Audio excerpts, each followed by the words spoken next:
Православните христијани кои се водат според јулијанскиот календар синоќа ја дочекаа православната нова година. Стара нова година и Василица битолчани ја дочекаа со полна трпеза. Традиционалниот мазник со паричка, а неизоставен дел беше и коцкањето и дружењето до раните утрински часови, без разлика дали друштвото се собрало во домашна атмосфера или пак во некоја кафејана.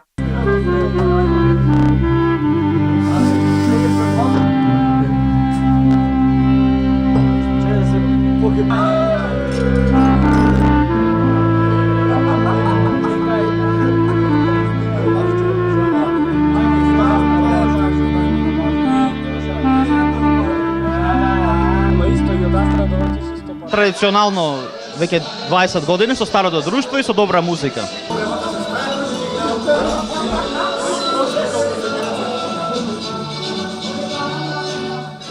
Според јулијанскиот календар, новата година почнува со Василица. Некои ја празнуваат како домашна слава, а оние кои го носат името на Свети Васили Велики го слават својот именден. Денеска мазникот со паричка е неизоставен дел од секоја трпеза, а се верува дека на оној што ќе му падне годината ќе му биде среќна и берикетна.